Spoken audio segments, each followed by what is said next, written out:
Dear student, the learning desk নামৰ চেনেলত আপোনাক আকৌ এবাৰ স্বাগতম। আমি ইতিমধ্যে বহুকেইটা টপিক কভাৰ কৰিছোঁ, আপুনি ইউটিউবৰ পৰা চাব পাৰে। ফুল্লি থিয়ৰি কভাৰ কৰা আছে। আজি আমি এছামিজ পেডাগজিৰ অন্যতম এটা ইম্পৰ্টেণ্ট টপিক হৈছে ভাষাৰ বিকাশ। ভাষাৰ বিকাশৰ ওপৰত বহুত সাইকোলজিষ্টে, বহুত থিয়ৰিষ্টে বহুত ধৰণৰ থিয়ৰি দিছে। সেই থিয়ৰিবিলাক আমাৰ কভাৰ কৰিব লাগিব। যি কি নহওক, আমাৰ ইয়াৰ ভিতৰত আছে আচৰণবাদ, বিহেভিয়াৰিষ্ট থিয়ৰি, তাৰপিছত আছে নেটিভিষ্ট থিয়ৰি, সহজাতবাদ, তাৰপিছত আছে জিন পিয়াজৰ কনষ্ট্ৰাক্টিভিষ্ট আইডিঅলজি আছে, তাৰপিছত আছে সামাজিক ছ'চিয়েল কালচাৰেল থিয়ৰি, বাইগস্কি, আন্তঃক্ৰিয়াবাদ তত্ত্ব, interactionist theory, social learning theory, Albert Bandura. এই সকলোবিলাক টপিক আমাৰ আজি আমি কভাৰ কৰিম। ইয়াৰ পৰা ধৰক আপুনি 1ৰ পৰা 2টা কুৱেশ্যন আপুনি পাব, চিচুৱেশ্যন বেচ পাব বা ডিৰেক্টলি উঠাই দিব। এইবিলাক ইয়াৰ পৰা কিন্তু কুৱেশ্যন দিয়া দেখা যায়, বা একেবাৰে ধৰি লওক যে ইয়াৰ পৰা কুৱেশ্যন আহিব। যি কি নহওক, আমি যদি থিয়ৰি ভালকৈ জানো দেন অবভিয়াছলি আমাৰ কুৱেশ্যন এটেম্প কৰা ইমান ডাঙৰ কথা নহয়, ভেৰি ইজি। যি কি নহওক, আমাৰ ফাৰ্ষ্ট কণ্টেণ্টটো হৈছে আচৰণবাদ, বিহেভিয়াৰিষ্ট থিয়ৰি। আচৰণবাদ one of the most oldest theory, একেবাৰে অল্ড স্কুল অফ থট। ইয়াৰ লগত মডাৰ্ণ এডুকেশ্যনৰ লগত একেবাৰে মিল নাই। মডাৰ্ণ এডুকেশ্যনত যিবিলাক শব্দক নেগেটিভলি দেখা হয়, এই আচৰণবাদত সেই শব্দবিলাক পুৰাপুৰিকৈ জড়িত। আচৰণবাদৰ প্ৰৱৰ্তক আছিল BF স্কিনাৰ। আমি যদি ক্লাছ 12 এডুকেশ্যন পঢ়োঁ তেনেহ'লে BF স্কিনাৰৰ কিন্তু আমি থিয়ৰি ষ্টিমুলি ৰিছপন্স যে থিয়ৰি আছে, সেই ষ্টিমুলি ৰিছপন্স থিয়ৰি কিন্তু এই BF স্কিনাৰৰ আইডিয়াখন কিন্তু তেওঁ দিছে। ষ্টিমুলি মানে উদ্দীপক আৰু ৰিছপন্স মানে প্ৰতিক্ৰিয়া। ইয়াৰ আগৰ মানে কি, চিটেটত 2-3 বছৰ আগতে চেম কুৱেশ্যন আহিছিল, ষ্টিমুলি আৰু ৰিছপন্স কাৰ লগত জড়িত, উদ্দীপক আৰু প্ৰতিক্ৰিয়া। যি কি নহওক, এইখন একেবাৰে মানে ভেৰি বেছিক লেভেলৰ এটা থিয়ৰি। ইয়াত হাইলি ইণ্টেলেকচুৱেল, জ্ঞানৰ ইমান প্ৰয়োজন নাই। এনিমেল বিহেভিয়াৰৰ ওপৰত, এনিমেলৰ ওপৰত এক্সপেৰিমেণ্ট কৰা হৈছে। গতিকে বৰ্তমান এডুকেশ্যন ছিষ্টেমক ইয়াত একেবাৰে ভেলু নিদিয়াই যেন এনেকুৱা এটা অৱস্থা। যি কি নহওক, এই BF আচৰণবাদ তত্ত্বমতে কৈছে যে ভাষা জন্মজাত নহয়, ইনেট কেপাবিলিটি নহয়। আমি জন্মৰ পৰাই যে ভাষা শিকি আহোঁ এইটো নহয়, এইটো মিছা কথা তেওঁলোকে কৈছে। তেওঁলোকে কৈছে আমি ভাষা কেনেকৈ শিকোঁ, অনুকৰণ কৰি, ইমিটেশ্যন কৰি আৰু ৰিপিটেশ্যন কৰি। আমি অনুকৰণ কৰিলোঁ, আমি ৰিপিটেশ্যন কৰিলোঁ, আৰু ৰিইনফৰ্চমেণ্ট, শক্তিবৃদ্ধি। কোনো এটা কামৰ ওপৰত গুৰুত্ব দিলে, জোৰ দিলে আমি কি কৰোঁ, ভাষা শিকিব পাৰোঁ। তেওঁ কৈছে ভাষা জন্মজাত নহয়, ভাষা আমি শিকোঁ কি, ৰিপিটেশ্যন কৰি, প্ৰেক্টিচ কৰি ভাষা শিকা হয়। কোনে কৈছে? আচৰণবাদ তত্ত্ব, বিহেভিয়াৰিষ্ট থিয়ৰিষ্টবিলাকে এই কথা কৈছে। ইয়াৰ মূল নীতি হৈছে যে অনুকৰণ কৰি শিশুৱে ভাষা শিকে। বাৰে বাৰে অনুশীলন, বাৰে বাৰে যদি প্ৰেক্টিচ কৰা হয়, ভাষাৰ অভ্যাস গঢ়ি তোলে। তাৰপিছত সঠিক উত্তৰ, পুৰস্কাৰ বা প্ৰশংসা দিলে শিকন শক্তিশালী হয়। আৰু যদি উত্তৰ ভুল হয় বা পানিছমেণ্ট যদি দিয়া হয় তেনেহ'লে কি, নেগেটিভলি ইনফ্লুৱেঞ্চড হয়। চ' যেতিয়া আমি বিহেভিয়াৰিষ্ট থিয়ৰি পঢ়িম, তাত কি আহিব, ইমিটেশ্যন আহিব, অনুকৰণ আহিব, ৰিইনফৰ্চমেণ্ট আহিব, তাত কি আহিব, পানিছমেণ্ট আহিব, ৰিৱাৰ্ড আহিব, ড্ৰিল এণ্ড প্ৰেক্টিচ আহিব। এই শব্দবিলাক কিন্তু আমি এই আচৰণবাদ তত্ত্বত পঢ়িম। আৰু এই শব্দবিলাক বৰ্তমান শিক্ষা ব্যৱস্থাত নেতিবাচক শব্দ হিচাপে ধৰা হয়। ৰুট মেমৰাইজেশ্যন আহিব। যেতিয়া কোৱা হৈছে ৰিপিটেশ্যন মানে ৰুট মেমৰাইজেশ্যন, আৰু এইবিলাক কিন্তু নেতিবাচক শব্দ। শিক্ষকৰ ভূমিকা কি, শুদ্ধ ভাষাত আদৰ্শ দাঙি ধৰা, শুদ্ধ ভাষাত যাতে ভাষাটো ক'ব পৰা যায়, সেইটো পুনৰাবৃত্তি আৰু অনুশীলনৰ সুযোগ দিয়ে, ছাত্ৰবিলাক যাতে পুনৰাবৃত্তি কৰিব পাৰে। ভুল সংশোধন কৰি শিক্ষাৰ্থীক উৎসাহিত কৰা। কি কৰিব লাগিব, উৎসাহিত কৰিব লাগিব। যি কি নহওক, আচৰণবাদ থিয়ৰিত আপুনি জানিব নেতিবাচক শব্দবিলাক আচৰণবাদ থিয়ৰিতে আছে। তেওঁলোকে কৈছে যে ভাষা জন্মজাত নহয়, ইনেট কেপাবিলিটি নহয়।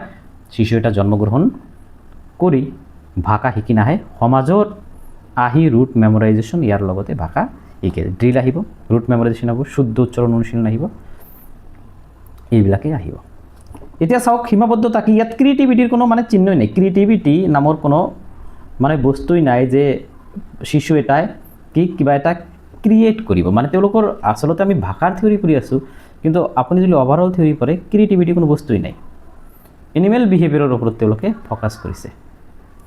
শিশুৰ চিন্তন প্ৰক্ৰিয়া আৰু মগজুৰ সক্ৰিয়তাক গুৰুত্ব নিদিয়ে। শিশুৱে যে চিন্তা কৰিব পাৰে, লিটিল চাইণ্টিষ্ট যে তেওঁলোকে, আমি কনষ্ট্ৰাকটিভিষ্ট আইডিঅলজিত যেতিয়া পঢ়িম তেতিয়া আমি পঢ়িম শিশুৱে কি কৰিব পাৰে, লিটিল চাইণ্টিষ্ট। তেওঁলোকেও চিন্তা কৰিব পাৰে, তেওঁলোকেও প্ৰব্লেম ছল্ভ কৰিব পাৰে, তেওঁলোকে এক্সপ্ল'ৰ কৰি শিকিব পাৰে। ইয়াত এই আচৰণবাদ এই কথা স্বীকাৰেই কৰা নাই। গতিকে আচৰণবাদৰ নেতিবাচক দিশ হৈছে ক্ৰিয়েটিভিটিৰ ওপৰত গুৰুত্ব দিয়া নাই আৰু শিশুৰ চিন্তন প্ৰক্ৰিয়া মগজুৰ সক্ৰিয়তাৰ ওপৰতে গুৰুত্ব দিয়া নাই। ইয়াক কি কৰা হয়, টিচাৰক অথৰিটি হিচাপে মানা হয়, অথৰিটি ভূমিকা পালন কৰিব। কাৰণ ইয়াত ষ্টুডেণ্ট বহি আছে, ইয়াত টিচাৰে আছে, টিচাৰে ইয়াত ডিৰেক্ট কৰিব যে এইটো কৰা, ডিৰেকশ্যন দিব, এনেকৈ মুখস্থ কৰা। ষ্টুডেণ্টে কি কৰিব, ৰুট মেমৰাইজেশ্যন কৰিব, তাৰপিছত ষ্টুডেণ্টে ৰিপিটেশ্যন কৰিব, ইয়াৰ মাধ্যমত পঢ়িব। ইয়াৰ ওপৰত গুৰুত্ব দিয়া হয়। ষ্টুডেণ্টে যে এক্সপ্ল'ৰ কৰি কিবা এটা বস্তু এক্সপ্ল'ৰ কৰি তাৰ সমাধান ওলাব, তাৰ ওপৰত কোনো গুৰুত্ব নিদিয়ে। গতিকে এই আচৰণবাদৰ এইটো আটাইতকৈ এটা নেতিবাচক দিশ আহি পৰে। নেটিভিষ্ট থিয়ৰী, সহজাতবাদ। নেটিভিষ্ট থিয়ৰী, এই থিয়ৰীৰ পৰা কোশ্চিন পৰীক্ষাত বহুবাৰ অহা দেখা গৈছে। নেটিভিষ্ট থিয়ৰী আছিল নম চমস্কি। নম চমস্কি কৈছে যে শিশু, চাওক আচৰণবাদে কৈছে যে শিশুৰ ভাষা শিকাটো জন্মজাত নহয়, ইনেট কেপাবিলিটি নহয়। কিন্তু নেটিভিষ্ট থিয়ৰীয়ে কৈছে যে ভাষা আহৰণ কৰাটো শিশুৰ innate capability. Innate capability means জন্মজাত ক্ষমতা। তেওঁ কৈছে যে মানুহৰ মস্তিষ্কত LAD নামৰ এটা ডিভাইচ থাকে। LAD device, language acquisition device, এটা থাকে। কি কৈছে যে ব্ৰেইনত দুটা হেমিস্ফিয়াৰ থাকে, দুটা ভাগত ভাগ কৰা হৈছে, এইটো ৰাইট, এইটো লেফ্ট। তেওঁ কৈছে লেফ্টত কি থাকে, লেংগুৱেজ থাকে, আৰু ৰাইটত কি থাকে, ক্ৰিয়েটিভিটি থাকে।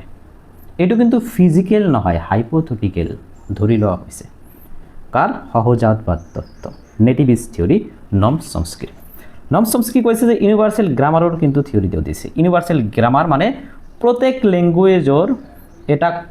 লেংগুৱেজৰ এটা কি আছে, কমন গ্ৰামাৰ আছে। কোনে কৈছে কথাটো? এই যে নম চমস্কি কৈছে। সকলো ভাষাৰ মূলনীতি হৈছে ইউনিভাৰ্চেল গ্ৰামাৰ। কম অভিজ্ঞতা বা সীমিত পৰিৱেশৰ শিশুৱে দ্ৰুতভাৱে ভাষা শিকিব পাৰে। চাওক, যেতিয়া নেটিভিষ্ট নম চমস্কি সহজাত তত্ত্বত কৈছে যে ইনেট কেপাবিলিটি, যে শিশু এটা ভাষা শিকিব পাৰে, এইটো তাৰ জন্মগত ক্ষমতা। যেতিয়া এই কথা তেওঁ ক'লে, তেওঁ আল্টিমেটলি কি কৰা হ'ল, ইনভাইৰনমেণ্ট মানে পৰিৱেশক নাকচ কৰিলে, পৰিৱেশৰ গুৰুত্ব কমাই দিলে। নাৰ্চাৰৰ গুৰুত্ব কমাই দিলে। গুৰুত্ব কাৰ দিলে? গুৰুত্ব দিলে হেৰিডিটিৰ গুৰুত্ব বেছি দিলে। কাৰণ ইয়াত পৰিৱেশৰ কথা কোৱাই নাই, কৈছে যে কি ইনেট কেপাবিলিটি, এইটো জন্মজাত ক্ষমতা, আহি শিকিবই। যি কি নহওক, ইয়াত শিক্ষকৰ ভূমিকা কি? সীমিত পৰিৱেশৰ শিশুৱে দ্ৰুতভাৱে শিকে। সীমিত পৰিৱেশৰ যদি মানে এক্সপ'জাৰো নাপায়, তথাপিও শিশুৱে শিকিব বুলি কোনে কৈছে? নম চমস্কিয়ে কৈছে। শিক্ষকৰ ভূমিকা কি? ভাষা সমৃদ্ধ মুক্ত পৰিৱেশ সৃষ্টি কৰা। এটা বঢ়িয়া এটা পৰিৱেশ, ভাষা সমৃদ্ধ এটা পৰিৱেশ সৃষ্টি কৰিব লাগে। স্বাভাৱিক কথোপকথনৰ সুযোগ দিব লাগে, যাতে মানে নেচাৰেল কথা বতৰা যাতে ষ্টুডেণ্ট পাতিব পাৰে। স্বাধীনভাৱে ভাষা ব্যৱহাৰ আৰু প্ৰকাশ কৰিবলৈ উৎসাহিত কৰিব লাগে। এইটো কোনে কৈছে? নেটিভিষ্ট থিয়ৰী কৈছে। এতিয়া চাওক, নেটিভিষ্ট থিয়ৰী আৰু বিহেভিয়াৰিজমৰ মাজত এটা পাৰ্থক্য আহি গ'ল। চিম্পল এটা পাৰ্থক্য। নেটিভিষ্টে কিহৰ ওপৰত বেছি গুৰুত্ব দিছে? নেটিভিষ্টে বেছি গুৰুত্ব দিছে কিহৰ ওপৰত? হেৰিডিটিৰ ওপৰত। আৰু তাৰপিছত আপোনাৰ বিহেভিয়াৰিষ্ট যিবিলাক আছিল, আচৰণবাদবিলাকে কিহৰ ওপৰত বেছি গুৰুত্ব দিছে? তেওঁলোকে আহি যেতিয়া মানে টিচাৰে যেতিয়া পঢ়াব, ডিৰেকশ্যন দিব, ৰিএনফৰ্চমেণ্ট কৰিব, ৰিপিটেশ্যন কৰিব, প্ৰেক্টিছ কৰিব, আল্টিমেটলি কি? এইটোতো ইনভাইৰনমেণ্ট থাকিতে কৰিব না, পৰিৱেশতে সেই কৰিব এটা। তেনেহ'লে ইয়াত পৰিৱেশৰ গুৰুত্ব বেছি দিছে। দুয়োটা থিয়ৰী কিন্তু টোটাল অপজিট হৈ গ'ল। এতিয়া সীমাবদ্ধতা কি? সামাজিক পৰিৱেশৰ ভূমিকা কম। LED প্ৰত্যক্ষভাৱে শৰীৰত পুনৰ্নিৰ্মিত কৰিব পৰা নাযায়। এতিয়া কোশ্চিন আহিব যে LED শৰীৰত আছে নেকি? নাই, প্ৰত্যক্ষভাৱে নাই। যেনেকুৱা আমাৰ অৰ্গান আছে, আমাক যদি কোৱা হয় যে আমাৰ এই মূৰত এনেকুৱা এটা কি আছে, এনেকুৱা এটা বস্তু আছে, দেন এইটো ফিজিকেলি থাকিব লাগিব। কিন্তু LED এইটো কিন্তু ফিজিকেলি নাই। তেওঁ কৈছে আছে বুলি, এটা থিয়ৰী এটা দিছে। যেনেকুৱা এটা ছিষ্টেম আছে আচলতে এলইডি এটা কি ৰাদাৰ দেন এটা বস্তুতকৈ এটা ছিষ্টেম জিন পিয়াজৰ ভাষা বিকাশৰ তত্ত্ব চাওক জিন পিয়াজৰ ভাষা বিকাশৰ তত্ত্ব তেওঁ কিন্তু আছিল কি কনষ্ট্ৰাকটিভিষ্ট ৰেডিকেল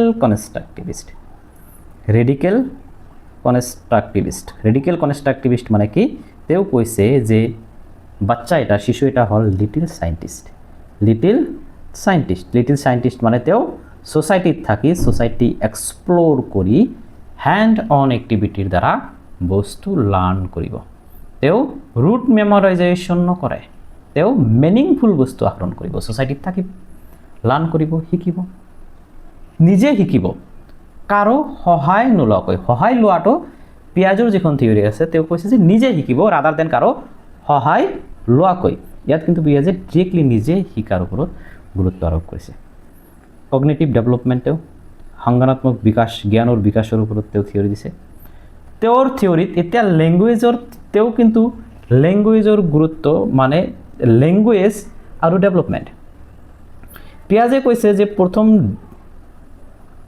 প্ৰথম লেংগুৱেজতকৈ প্ৰথম কি আহিব ভাষাৰ বিকাশ পিছত হ'ব বুলি তেওঁ কৈছে চাওক তেওঁ কৈছে কি যে ভাষা জ্ঞানৰ বিকাশ অৰ্থাৎ প্ৰথমে চিন্তাৰ বিকাশ ঘটে তাৰ পিছতে ভাষাৰ বিকাশ হয় তেওঁ কৈছে প্ৰথম থট জ্ঞানৰ বিকাশ ঘটিব তাৰ পিছতে লেংগুৱেজৰ বিকাশ হ'ব তাৰমানে তেওঁ থটৰ গুৰুত্ব বেছি দিছে কাতকৈ লেংগুৱেজতকৈ থট আগত আহিব কি আহিব লেংগুৱেজ পিছত আহিব আৰু এজন আপুনি কনষ্ট্ৰাকটিভিষ্ট পাব কগনিটিভ ডেভেলপমেণ্টৰ থিয়ৰি আৰু এজনে দিছে বাইগস্কি তেওঁ কিন্তু কিহৰ কথা কৈছে লেংগুৱেজৰ গুৰুত্ব আগত দিছে যিকি নহওক আমি থিয়ৰি পঢ়ালে তেতিয়া বস্তুবিলাক ক্লিয়াৰ হ'ব প্ৰথমে কৈছে চিন্তাৰ বিকাশ হ'ব প্ৰথমে কি হ'ব থটৰ ডেভেলপমেণ্ট হ'ব তাৰপিছত কি হ'ব লেংগুৱেজ ডেভেলপমেণ্ট হ'ব তেওঁ চাৰিটা কি দিছে স্তৰ দিছে প্ৰথম সেন্সৰি মানে কি ইয়াত সেন্স মেন হিচাপে কাম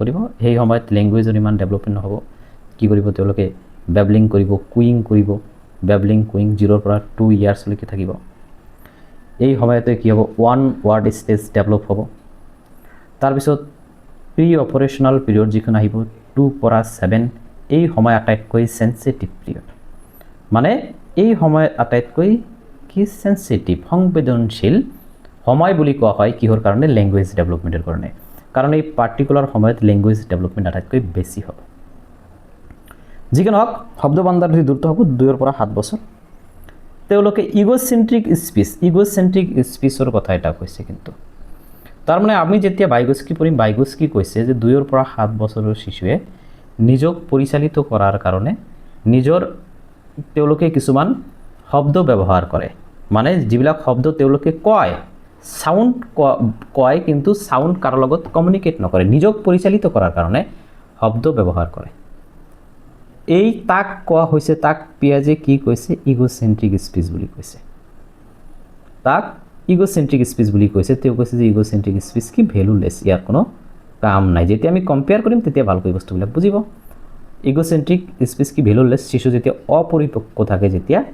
অপৰিপক্ক মানে ইমেচিউৰ যেতিয়া থাকে আত্মকেন্দ্ৰিক চিন্তাতে প্ৰকাশ পায় ইয়াৰ তেনেকুৱা কোনো গুৰুত্ব নাই যিকি নহওক কংক্ৰিট অপাৰেশ্যনেল পিৰিয়ড যিখন আহিব তেওঁলোকে বস্তু এটা চাই তাৰ ওপৰত লজিক ব্যৱহাৰ কৰিব পাৰিব মূৰ্ত কাৰ্যকৰী স্তৰ ভাষা অধিক যুক্ত সংগতপূৰ্ণ আৰু সুসংগঠিত হ'ব আনৰ দৃষ্টিভংগী বুজিবলৈ সক্ষম হ'ব আনৰ বেলেগ পাৰ্সপেক্টিভ বুজিব এটা বস্তুৰ 4টা 5টা পাৰ্সপেক্টিভ তেওঁলোকে চাব পাৰিব মোৰ দেন এটা পাৰ্সপেক্টিভ চাব পাৰিব তাৰপিছত একেবাৰে হায়াৰ লেভেলখন হৈছে 11 বছৰৰ পৰা এবষ্ট্ৰাক্ট চিন্তন আনুষ্ঠানিক কাৰ্যকৰী স্তৰ তেওঁলোকে যি বস্তু প্ৰেজেন্ট নাই তাৰ ওপৰত চিন্তা কাল্পনিক ধাৰণা কৰিব পাৰিব লিখিব পাৰিব যুক্তি তৰ্ক সমালোচনা কৰিব পাৰিব তাৰমানে ভাষাৰ আল্টিমেট ডেভেলপ হ'ব এই সময়ত এই ফৰ্মাল অপাৰেশ্যন পিৰিয়ড ইয়াত কিন্তু যুক্তি কিন্তু চাওক এই যে মূৰ্ত কংক্ৰিট অপাৰেশ্যনেল পিৰিয়ডে ইয়াতে কিন্তু লজিক আহিব যুক্তি তৰ্ক আহিব কিন্তু হিমান ডেভেলপ নহয় কিন্তু ইয়াৰ যুক্তি তৰ্ক কি হ'ব একেবাৰে ডেভেলপ একেবাৰে আল্টিমেট লেভেলত পাব তাৰপিছত ইয়াৰ সীমাবদ্ধতা জিন পিয়াজৰ কনষ্ট্ৰাকটিভিষ্ট থিয়ৰিৰ সীমাবদ্ধতা হৈছে সামাজিক আৰু সাংস্কৃতিক প্ৰভাৱৰ কম গুৰুত্ব দিছে সমাজৰ গুৰুত্ব কম দিছে, সমাজ ইমান গুৰুত্বপূৰ্ণ ভূমিকা পালন নকৰে বুলি তেওঁ কৈছে। কিহৰ কাৰণে কৈছে? কাৰণ ইয়াত চিলড্ৰেন আছে, চিলড্ৰেন কি কৰিব? এক্সপ্ল'ৰ কৰিব, এক্সপ্ল'ৰ কৰি শিকিব। যেতিয়া তেওঁ এক্সপ্ল'ৰ কৰি শিকিব, তাৰমানে কি ওপৰত কোনো নাই, ন' ওৱান, নিজেই শিকিব। কাৰো লগত কি নকৰিব? কাৰো লগত এই ধৰণৰ কোনো ধৰণৰ কোঅপাৰেশ্যন নকৰিব, নিজৰ ইচ্ছামতে শিকিব, সহায় সহযোগিতা নোহোৱাকৈ। দেন অবভিয়াছলি কি সমাজ আৰু সাংস্কৃতিৰ গুৰুত্ব কি হৈ যাব? সমাজ আৰু সাংস্কৃতিৰ গুৰুত্ব কমি যাব, যিকি নহওক। ইয়াৰ নেক্সট হৈছে socio' cultural theory. Socio' cultural theory এইটোও যদি কনষ্ট্ৰাকটিভিষ্ট আইডিঅলজিৰ ভিতৰত পৰে, তথাপিও কিন্তু এই থিয়ৰী বহুত পৃথক। লিঅ' বাইগস্কি দিছে। তেওঁ কৈছে যে ছ'চিয়েল ইণ্টাৰেকশ্যন, শিশু এটা শিকে কিহৰ মাধ্যমে? ছ'চিয়েল ইণ্টাৰেকশ্যন, ছ'চাইটিৰ লগত ইণ্টাৰেক্ট কৰি, ছ'চাইটিৰ লগত থাকি শিকে। তাৰমানে যেতিয়া বাইগস্কি আহিব, বাইগস্কি কি ছ'চাইটি আৰু চিলড্ৰেন দুয়োটাক কি দিছে? ইণ্টাৰেক্ট কৰে, ছ'চাইটিৰ লগত চিলড্ৰেনে ইণ্টাৰেক্ট কৰি শিকে বুলি কৈছে। তেনেহ'লে আল্টিমেটলি ছ'চাইটিৰ গুৰুত্ব বেছি দিছে। ছ'চাইটিৰ গুৰুত্ব বেছি দিছে মানে কি? ইয়াত মানুহে হিউমেন বিং আহিব, ছ'চাইটিৰ গুৰুত্ব দিছে মানে হিউমেন বিং আহিব। যিকি নহওক তেওঁ কৈছে যে ভাষা চিন্তাৰ বিকাশ কৰে। এই যে বাইগস্কি কৈছিল কি যে ভাষাই থট, প্ৰথমত কৈছিল যে থট, যে চিন্তাৰ পৰা কি ভাষা ডেভেলপ হয়, থট টু লেংগুৱেজ। কোনে কৈছিল? বাইগস্কি কৈছিল। কিন্তু যেতিয়া আপুনি জেন পিয়াজে কৈছিল যে থট, চিন্তাৰ পৰা ভাষা ডেভেলপ হয়। কিন্তু যেতিয়া আপুনি বাইগস্কি পঢ়িব, বাইগস্কি কৈছে যে আগত কিহৰ ডেভেলপমেণ্ট হ'ব? আগত হ'ব লেংগুৱেজ ডেভেলপমেণ্ট, লেংগুৱেজৰ পৰা কি থট। যেতিয়া লেংগুৱেজ ডেভেলপমেণ্টৰ কথা তেওঁ আগত ক'লে, তাৰমানে অবভিয়াছলি কি আল্টিমেটলি কিহৰ ওপৰত গুৰুত্ব বেছি দিয়া হ'ল? গুৰুত্ব কিন্তু দিয়া হ'ল কি ছ'চাইটিৰ ওপৰত গুৰুত্ব বেছি দিয়া হ'ল। আৰু এটা থিয়ৰী আছে যে ZPD, zone of proximal development, শিক্ষণৰ অধিক ফলপ্ৰসূ। জ'ন অফ প্ৰক্সিমেল ডেভেলপমেণ্ট মানে কি? এটা ষ্টুডেণ্টে বা এটা শিশুৱে ছামন মোৰ নলেজেবল, কাৰো এজন ব্যক্তি সহায় লোৱাকৈ যিমানখিনি আগবাঢ়ি যাব পাৰে। যিকি নহওক, আমি যিহেতু লেংগুৱেজ পাৰ্চপেক্টিভ পঢ়াই আছোঁ, সেইটো আমি নপঢ়াম। আমি পিছৰ ক্লাছত বা যেতিয়া আমি socio' culture theory language perspective নোহোৱাকৈ এজ এ হোল পাৰ্চপেক্টিভত পঢ়াম, তেতিয়া আলোচনা কৰি দিম। এস্কেপ ফল্ডিং, এস্কেপ ফল্ডিং মানে কি? অস্থায়ী হয়, অস্থায়ী হয়। অস্থায়ী হয় কি? ছাপ'জ ধৰক আপুনি চাইকেলিং কৰি আছে, চাইকেলিং, এটা শিশুৱে চাইকেলিং আপুনি শিকাই আছে, তেনেহ'লে আপুনি হ'ব মোৰ নলেজেবল আদাৰ। এতিয়া কিন্তু গোটেই জীৱন আপুনি তাক চাইকেলিং নিশিকাব। কি এইটোত হ'ব কি? টেম্পৰাৰী ছাপোৰ্ট হ'ব। যেতিয়া তেওঁ চাইকেলিং শিকি যাব, আপুনি ছাপোৰ্ট কি কৰি দিব? ছাপোৰ্ট ৰিমুভ কৰি দিব। তাক কোৱা হৈছে কি? এস্কেপ ফল্ডিং, অস্থায়ী সহায়। প্ৰাইভেট স্পীচ, প্ৰাইভেট স্পীচৰ গুৰুত্ব তেওঁ বেছি দিছে। 2 পৰা 7 বছৰৰ বয়সৰ যি জিন পিয়াজে ইগোচেন্ট্ৰিক স্পীচ কৈছে, তেওঁক কৈছে প্ৰাইভেট স্পীচ। এই কথাটোই তেওঁ কি কৈছে? প্ৰাইভেট স্পীচ বুলি কৈছে। তেওঁ কৈছে যে প্ৰাইভেট স্পীচৰ গুৰুত্ব আছে। এতিয়া আপুনি চালে যে বাইগস্কিৰ আৰু জিন পিয়াজৰ মাজত ডিফাৰেঞ্চিয়েট কেনেকুৱা লেংগুৱেজৰ ক্ষেত্ৰত। যিকি নহওক, ভাষাৰ 3টা ৰূপ আছে। কোনে কৈছে? বাইগস্কি কৈছে প্ৰথম সামাজিক ভাষা, সামাজিক ভাষা, ছ'চিয়েল লেংগুৱেজ। ছ'চিয়েল লেংগুৱেজত কি? এই ভাষা আনৰ সৈতে যোগাযোগ কৰাৰ বাবে ব্যৱহাৰ কৰা হয়। আনৰ সৈতে যোগাযোগ কৰাৰ বাবে এই ভাষা ব্যৱহাৰ কৰা হয়। শিশুৱে পিতৃ মাতৃ বন্ধু আদিৰ লগত যি ভাষা কয়, সেইটো হৈছে সামাজিক ভাষা। এইটো 3 হ'ব, 3 পৰা 7 বছৰ যিকি নহওক। তাৰপিছত প্ৰাইভেট স্পীচ। প্ৰাইভেট স্পীচ কি? প্ৰাইভেট স্পীচ এইটো 3 পৰা 7 বছৰলৈকে চলে। এই প্ৰাইভেট স্পীচত শিশুৱে নিজৰ লগত নিজে কথা পাতে। এই কথা কিন্তু কাৰো লগত নাপাতে। ইয়াত কিন্তু কমিউনিকেশ্যন হৈছে, কিন্তু ইয়াত কিন্তু কমিউনিকেশ্যন আগত যদিও কমিউনিকেশ্যন হৈছে, কিন্তু এই যে প্ৰাইভেট স্পীচত কিন্তু কমিউনিকেশ্যন নহয়। সাউণ্ড হ'ব, সাউণ্ড হ'ব, শব্দ এটা শুনিব। ছাপ'জ যেতিয়া চাব 2-3টা শিশু একেলগে খেলি আছে বা বেলেগ বেলেগকৈ খেলি আছে, তেওঁলোকে এজনে ক'ব যে কামটো এনেকৈ কৰিব লাগিব, আনজনে ক'ব যে নহয় এনেকৈ, এনেকৈ কৰিব লাগিছিল, এনেকৈ মই কৰিম, এনেকৈ মই ৰান্ধিম, আজি এইটো ৰান্ধিম। চ' নিজক ৰিয়েকশ্যন কৰাৰ কাৰণে তেওঁলোকে কথা পাতে। যিকি নহওক, এই ভাষাই শিশুৰ চিন্তা, পৰিকল্পনা আদিৰ প্ৰকাশ হয়। ছাপ'জ তেওঁলোকে যে মানে সৰু সৰু খেলৰ সামগ্ৰী লৈ বা পুতলা লৈ যে পুতলাৰ গা ধুৱায়, তেওঁলোকে কিন্তু গা ধুৱাওঁতেও নানান ধৰণৰ কথা কয়। বাইগস্কিৰ মতে প্ৰাইভেট স্পীচ হৈছে জ্ঞানৰ বিকাশ, কগনিটিভ ডেভেলপমেণ্ট, জ্ঞানৰ বিকাশ হয়। এই গুৰুত্বপূৰ্ণ অংশ জ্ঞানৰ বিকাশৰ এটা গুৰুত্বপূৰ্ণ অংশ হৈছে এই প্ৰাইভেট স্পেচ। তাৰপিছত সাইলেণ্ট ইনাৰ স্পেচ, এইটো 7 বছৰৰ পৰা ডেভেলপ হয়, এইটো আল্টিমেট ষ্টেজ। ব্যক্তিগত ভাষা ধীৰে ধীৰে মনৰ ভিতৰত নীৰৱ চিন্তালৈ পৰিণত হয়। এই যে যিখন প্ৰাইভেট স্পেচ আছিল, এই প্ৰাইভেট স্পেচখন কি সাইলেণ্ট ইনাৰ স্পেচলৈ ৰূপান্তৰিত হয়। তেতিয়া শিশুৱে নিজক মানে আত্মনিয়ন্ত্ৰণ সেলফ ৰেগুলেট কৰে। তেতিয়া কি কৰিব, সেলফ ৰেগুলেট কৰিব, কিন্তু ইয়াত কোনো ধৰণৰ কি নহয়, সাউণ্ড প্ৰডিউচ নহয়। তাক কোৱা হৈছে নীৰৱ অন্তঃভাষা বা সাইলেণ্ট ইনাৰ স্পেচ বুলি কোৱা হয়। এতিয়া এজ এ টিচাৰ আপোনাৰ ভূমিকা কি, পথ প্ৰদৰ্শক আৰু সুগমকৰ্তা ফেচিলেটৰ হিচাপে কাম কৰিব লাগিব। এতিয়া চাওক, যেতিয়া কনষ্ট্ৰাকটিভিষ্ট যেতিয়া আমি আইডিঅলজি পঢ়িম, তেতিয়া কিন্তু টিচাৰ কি হিচাপে কাম কৰে, ফেচিলেটৰ হিচাপে কাম কৰে। প্ৰয়োজন অনুসৰি টিচাৰ ষ্টুডেণ্টক কি দিব লাগিব, ছাপোৰ্ট দিব লাগিব। এস্কেপ হোল্ডিং সকলো সময়ত নহয়। সহযোগিতামূলক আৰু দলীয় শিক্ষণ উৎসাহিত কৰা। সহযোগিতা যেতিয়া এজনে আনজনক যেতিয়া এটা ছাবজেক্টে আন এটা ছাবজেক্টক যেতিয়া সহায় কৰিব, তেওঁলোকৰ মাজত কোঅপাৰেশ্যন বাঢ়িব। তেওঁ তাক এস্কেপ হোল্ডিং দিলে, এস্কেপ হোল্ডিং দিলে। যিকি নহওক, group discussion better, pair work ভাল, ৰ'ল প্লে ভাল, পেয়াৰ লাৰ্ণিং ইয়াৰ গুৰুত্ব বেছি দিছে। যেতিয়া মানে বাইগোজ কি কৰিম, তেতিয়া আল্টিমেটলি কি আহিব, মানে ছ'চাইটি মানে human being with the interaction human being, ইয়াৰ ওপৰত গুৰুত্ব বেছি দিয়া হৈছে। তাৰপিছত আন্তঃক্ৰিয়াবাদ তত্ত্ব, ইণ্টাৰেকশ্যনিষ্ট থিয়ৰী কোনে দিছে, জেৰম বাৰ্নাৰে দিছে। এতিয়া চাওক, জেৰম বাৰ্নাৰে কৈছে যে শিশু এটা ভাষাৰ বিকাশ অনলি জন্মগত ক্ষমতাও নহয়, নেচাৰো নহয়। তেওঁ কৈছে যে ভাষাৰ বিকাশ, language development equal to nature into nurture.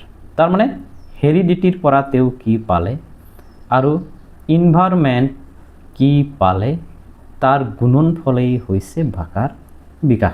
তাৰমানে দুয়োটা বস্তুৰ প্ৰতি গুৰুত্ব দিছে। কোনে দিছে, জেৰম বাৰ্নাৰ। জেৰম বাৰ্নাৰে এলইডি নম চমস্কিৰ এলইডি ধাৰণাক সমৰ্থন কৰিছে, ছাপোৰ্ট কৰিছে, কিন্তু তেওঁৰ ব্যক্তিগত ধাৰণাখন হৈছে তেওঁ লেংগুৱেজ একুইজিশ্যন ছাপোৰ্ট ছিষ্টেম, লাচৰ ধাৰণা আগবঢ়াইছে।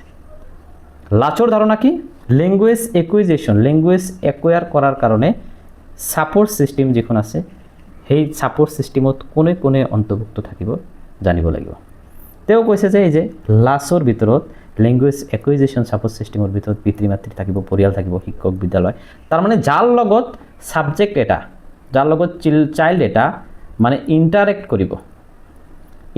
কৰিব, সেই সকলোবিলাক কাৰ ভিতৰত পৰিব, লাজৰ ভিতৰত পৰিব, লেংগুৱেজ একুইজিশ্যন ছাপোৰ্ট ছিষ্টেম।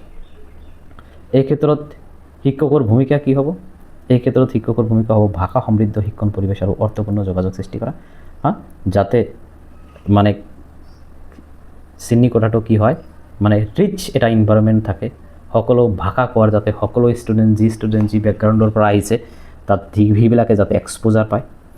আটাইতকৈ কি কৰা ভাল হ'ব, দলীয় আলোচনা, তাৰপিছত ৰ'ল প্লে, ভাষা খেল, এইবিলাকৰ মাধ্যমত কি হ'ব, শিশুৰ এটা ভাষাৰ বিকাশ হ'ব।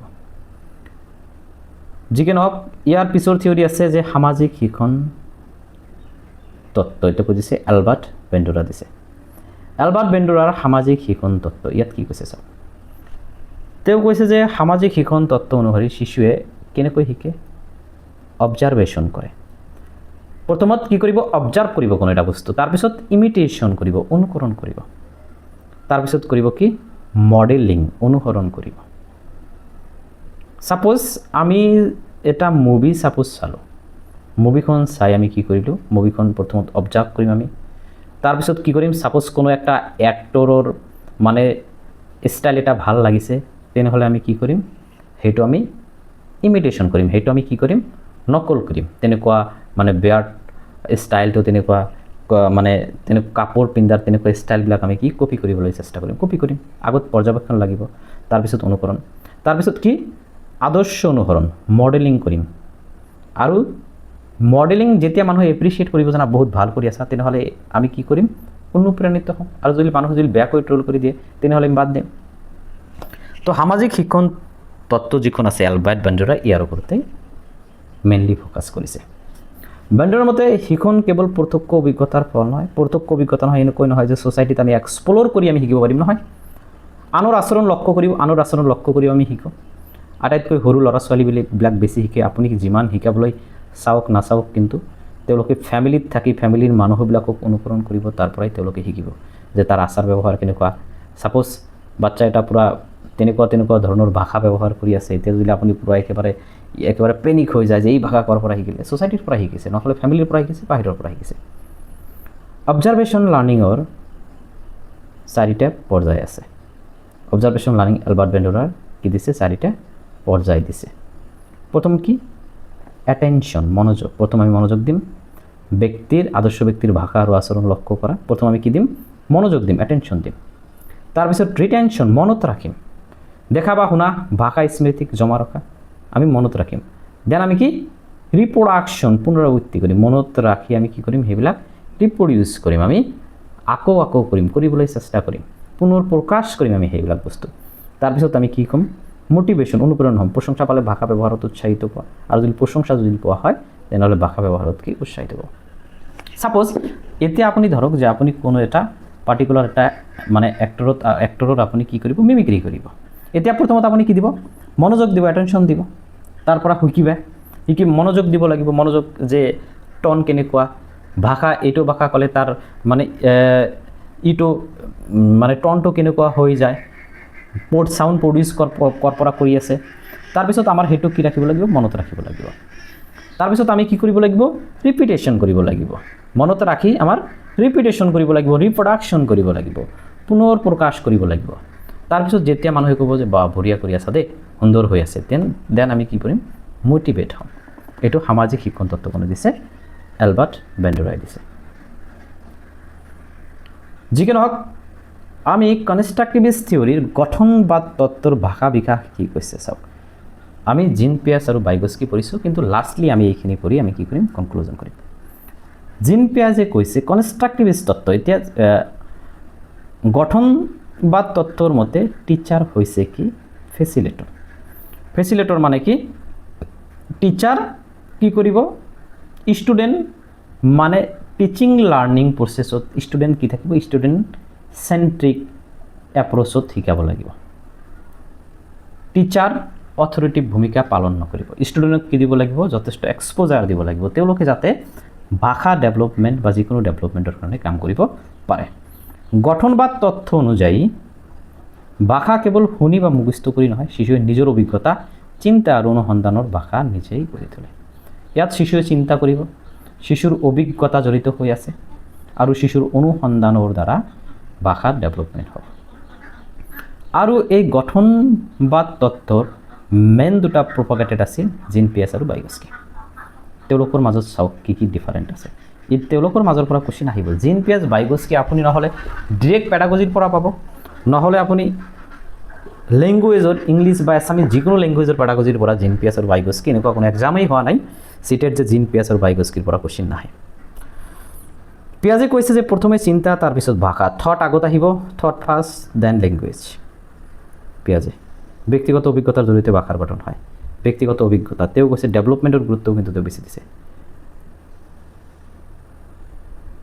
তেওঁ আকৌ এটা কথা কৈছে, জানি লওক যে ডেভেলপমেণ্টৰ পৰা লাৰ্ণিং হয়, পিয়াজে কৈছে। তাৰপিছত বাইগস্কি কৈছে যে নহয়, আগত লেংগুৱেজ আহিব। ভাষা আৰু চিন্তাৰ পাৰস্পৰিক সম্পৰ্ক। যে আগত লেংগুৱেজ ডেভেলপমেণ্ট আৰু ভাষা এনেকুৱা নহয় যে আগত আহিব পিছত আহিব। যদিও আগত আহে দেন লেংগুৱেজৰ, বাইগস্কি যদিও কোৱা নাই যে লেংগুৱেজ আগত আহিব তাৰপিছত ভাষা, কিন্তু তাৰ পৰাৰ পৰা এনেকুৱা এটা গম পোৱা যায় যে লেংগুৱেজৰ গুৰুত্ব বেছি দিছে, তাৰপিছত থট। যিকোনো আমি ধৰি লওঁ যে লেংগুৱেজ আগত আহিব দেন থট।